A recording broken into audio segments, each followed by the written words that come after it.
अब इसका जो थर्ड पॉइंट है हमारा होल ब्रेन डेथ।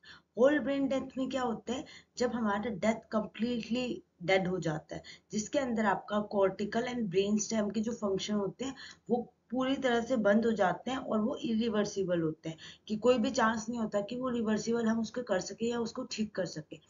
अब जैसे इसमें कॉर्टिकल, कॉर्टिकल क्या होता है मैंने अभी आपको बताया था। कॉर्टिकल जो होता है सेरिब्रल कॉर्टेक्स वाला जो पार्ट होता है, जो कि हमारा कॉन्शियसनेस के रिगार्डिंग बात करता है, कि हम कॉन्शियसनेस जो हम शो करते हैं बॉडी के अंदर वो इसी के थ्रू शो करते हैं। देन हमारी ब्रेन स्टेम, ब्रेन स्टेम जो होता है आपका जो ब्रीथिंग होती है, ठीक है, हार्ट रेट जो चलती है, आपका रिफ्लेक्स करते हो किसी भी चीज को देख के रिफ्लेक्ट करो, वो आपका ब्रेन स्टेम होता है। ये दोनों के दोनों फंक्शन जब स्टॉप हो जाते हैं तो हमारा होल ब्रेन डेथ हो जाता है। अब ये जो डेथ हुई है इसके होने के बाद क्या होता है, even if the person is on ventilator there will be aseptic necrosis and softening of brain. आपको aseptic necrosis and softening of brain देखने को मिलते हैं। एसेप्टिक नेक्रोसिस क्या होती है कि जो हमारा रेफर करते हैं सेल डेथ है, ठीक है, सेल डेथ मतलब जो नेक्रोसिस होती है हमारे अंदर, जो ब्रेन होता है नॉर्मली अगर मैं कहूँ जो सेल डेथ होती है in the brain tissue due to lack of body supply. Body के अंदर जो क्या होता है अपना ब्लड सप्लाई नहीं हो पाता, जिसे इस्चीमिया बोलते हैं हम, या आई हाइपोक्सिया बोलते हैं, ठीक है। तो ये आपका एसेप्टिक नेक्रोसिस देखने को मिलते हैं जिसकी वजह से आपके सेल डेथ हो जाते हैं। Then softening of brain, softening of brain के लिए आपकी एक और लाइन यूज की जाती है यहाँ पे आपके लिए, इंसेफ्लो मलेशिया, इंसेफ्लोमलेशिया, सॉफ्टनिंग ऑफ ब्रेन। ये कब ओकर होते हैं, जब जो आपके नेक्रोटिक टिश्यूज जो होते हैं वो स्ट्रक्चरली अपनी इंटीग्रिटीज को लूज कर देते हैं, सॉफ्ट हो जाते हैं, स्पंजी टाइप के हो जाते हैं। तो ये चीज इसके अंदर आपको देखने को मिलती है, ठीक है। अब हम थोड़ा सा और होल ब्रेन डेथ एक्स्ट्रा पढ़ लेते हैं। अब होल ब्रेन डेथ तो आपको पता है मेडिकली इसको कंसीडर किया जाता है कि डेथ ऑफ द पर्सन, क्योंकि ये बाद में ठीक ही नहीं हो पाता।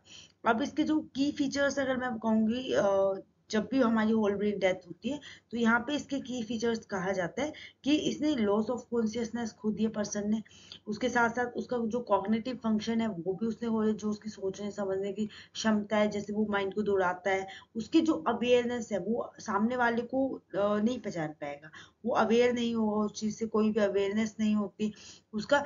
थॉट जो होता है, थॉट में भी दिक्कत आपको दिख रहा है, थॉट कुछ सोच नहीं पाता, वहां भी आपको कोई रिस्पॉन्स नहीं देखने को मिलता, स्टिमुलेशन आपको नहीं देखने को मिलती, उसकी जो मूवमेंट होती है वो आपको देखने को मिलती, ये सारी की सारी चीजें नहीं देखने को मिलती, ठीक है।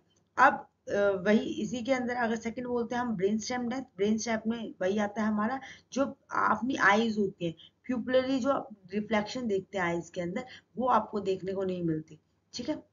No pupillary reflection, no corneal reflection जो आपका रिफ्लेक्स होता है, नो जो आपका कफ रिफ्लेक्स होता है ना आपको वो देखने को मिलता है, ऑक्यूलर रिफ्लेक्स आपको नहीं देखने को मिलता, ये सारी चीजें आपको यहाँ देखने को नहीं मिलती। इवन जो आपकी ब्रीथिंग होती है ना, क्योंकि इसके अंदर ब्रीथिंग भी आ जाती है आपकी, नो स्पॉन्टेनियस ब्रीथिंग आपको देखने को मिलती है, कि ब्रीथिंग है ही नहीं, एब्सेंस ऑफ ब्रीथिंग देखने को मिलेगी, जिससे हमें जब कहते हैं ना एब्सेंस ऑफ ब्रीथिंग, तो उसको हम क्या बोलते हैं,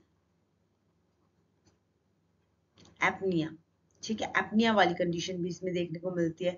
अगर पर्सन को हम रिमूव करते हैं वेंटिलेटर से, जब हम उसके अंदर एपनिया टेस्ट करते हैं जिसमें पता चलता है एब्सेंस ऑफ ब्रीथिंग देखने को मिल रही है। फ्लैट ईसीजी देखने को मिलती है, जैसे आप कहते हैं पर्सन की क्या है, उसकी ब्रेन इलेक्ट्रिसिटी जो एक्टिविटी होती है वो बंद हो जाती है, ईईजी जो आपकी आ रही है वो आपको फ्लैट देखने को मिलती है, ठीक है, आपको कोई ब्लड फ्लो देखने को नहीं मिलता। तो ये सारे के सारे आपके होल ब्रेन डेथ के अंदर आते हैं। अब ये कैसे कोज कैसे हो रहा है, इसका मतलब क्या है, क्यों हो रहा है, यही आपकी जब सीवियर ट्रॉमेटिक ब्रेन इंजरी होती है, या कोई भी आपका मैसिव स्ट्रोक आया है, प्रोलॉन्ग कार्डिक अरेस्ट है, जिसमें आपकी ऑक्सीजन सप्लाई रुक गई है, लैक हो गई है, धीरे हो गई है, कम हो गई है, ब्रेन हेमनेशिया आपको देखने को मिल सकता है, जिसमें आप कहते हैं ब्रेन के अगर प्रेशर जो इंट्राक्रैनियल प्रेशर होता है वो इंक्रीज हो जाता है, डिस्ट्रॉय कर देता है ब्रेन टिश्यूज को। उसके साथ साथ आपको सेप्सिस की भी कंडीशन देखने को मिलती है। अब सेप्सिस क्या होते हैं, सेप्सिस आपके होते हैं जो ब्रेन के अंदर इंफ्लामेशन देखने को मिलती है, वो आपकी सेप्सिस होती है।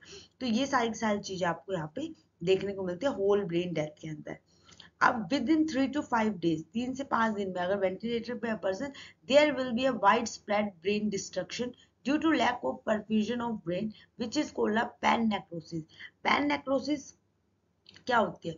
नॉर्मली अगर मैं बात करूं, पैन नेक्रोसिस हमारी कहती है जब भी हमारा क्या नाम है, बॉडी के अंदर हम कहते हैं ना पैन नेक्रोसिस, जब भी आपका कंप्लीटली और टोटल नेक्रोसिस देखने को मिल रही है। ठीक है, नेक्रोसिस जहाँ पे ब्लड सप्लाई आपको देखने को मिल रही है कि रुक गई है ब्रेन टिश्यूज के अंदर, उसके टाइम पे आपको पैन नेक्रोसिस देखने को मिलते हैं, जहाँ पे आपका जो एंटायर ब्रेन रीजन होता है ना, वहाँ पे आपका एक्सटेंसिव हाई लेवल तक जो होती है वो फैल जाते हैं। तो lack of perfusion of brain which is called a pan necrosis. The brain will be soften and is called respirator brain. आपका जो ब्रेन हो जाता है सॉफ्टर हो जाता है। सॉफ्टनिंग वही वो अपना जो उसकी जो कनेक्टिविटी होती है, टाइटनेस होती है, वो उसको लूज कर देता है, जिसको आप रेस्पिरेटर ब्रेन बोलते हैं। The brain will become grey, brain grey हो जाता है, डस्की इन कलर का हो जाता है एंड सॉफ्ट हो जाता है and becomes near liquid, liquid type का आपका ब्रेन हो जाता है, जो उसकी सॉलिडिटी होती है वो बिल्कुल खत्म हो जाती है। ठीक है, अब जो नॉर्मली अगर मैं बताऊँ रेस्पिरेटरी जो ब्रेन था हमारा, वही कंडीशन है जब लिक्विफेक्टेड नेक्रोसिस हो जाती है, आपके ब्लड नहीं जा रहा, लिक्विडिटी आपके अंदर उसके अंदर शो हो रही है, ऑटोलाइसिस जो अपने आप से धीरे धीरे जो डिकम्पोज होने लग जाता है, जब रेस्पिरेटरी ब्रेन हमारा होता है। This should be differentiated from brain in persistent vegetative state where in the perfusion to brain is maintained। जो परफ्यूजन टू ब्रेन है वो मेंटेन है। अब परसिस्टेंट वेजिटेटिव स्टेट मैंने आपको बताया था, जहां पे क्या होता है, आपका जो ब्रेन होता है लूज कर देता है कॉग्निटिव फंक्शन, अवेयरनेस जो होती है, और उसके साथ साथ उसका जो ब्रेन स्टेम है वो रिफ्लेक्शन भी ऑटोमेटिक फंक्शन करना बंद कर देता है। वो थोड़ा थोड़ा आपको रिटेन करता हुआ दिखेगा पर वो बंद कर देता है। ठीक है, अब ये जो होता है परसिस्टेंट वेजिटेटिव स्टेट जो होती है, ये भी आपकी कब होती है? वही जब ट्रॉमेटिक ब्रेन इंजरीज होती है। ठीक है, हाइपोक्सिया हो गया, ब्लड सप्लाई रुक गया है, सीवियर स्ट्रोक आ गया पर्सन के अंदर, जब आपको परसिस्टिव आपको ये स्टेट देखने को मिलते हैं। अगर मैं आप इनमें आपको बताऊं डिफरेंस बताऊं, तो पैन नेक्रोसिस में अगर आप नॉर्मली देखोगे तो आपको कंप्लीट जो होते हैं, कंप्लीट जो आपके ब्रेन टिश्यूज की डेथ होती है, वही नेक्रोसिस हो रही है, ब्लड सप्लाई रुक रही है, तो कंप्लीट ब्रेन टिश्यूज की डेथ हो जाती है। उसके बाद पेन नेक्रोसिस में आपका ये देखने को मिलता है। देन आपको जो रेस्पिरेटरी ब्रेन होता है, आपको लिक्विफिकेशन देखने को मिलती है। ठीक है, लिक्विफेक्टिव नेक्रोसिस। उसके बाद मैं आपको पीवीएस की बताऊं, परसिस्टेंट वेजिटेटिव स्टेट के बारे में बताऊंगी। तो इसमें जो होता है आपके जो ब्रेन स्टेम और कॉर्टिकल जो होता है, इसमें से कॉर्टिकल आपका बिल्कुल डैमेज हो जाता है, कॉर्टिकल बिल्कुल डैमेज हो जाता है, और जो आपका ब्रेन स्टेम जो बचा हुआ होता है वहां पे आपको इंटैक्ट दिखेगा, पर वो वैसे काम नहीं करेगा। ठीक है, और एक और हमने क्या टर्मिनोलॉजी पढ़ी थी हमने, हाँ ये आपकी एसेप्टिक नेक्रोसिस। एसेप्टिक नेक्रोसिस क्या होती है? एसेप्टिक नेक्रोसिस, इसके अंदर आप देखोगे ब्रेन टिश्यूज की डेथ हो जाती है, ब्रेन के अंदर जो टिश्यूज होते हैं उनकी डेथ हो जाती है, लाइक सेल डेथ हो जाती है, वो भी किसके? ब्लड सप्लाई जो रुक जाता है उसकी वजह से। ठीक है, ये आपका होल ब्रेन डेथ है हमारा।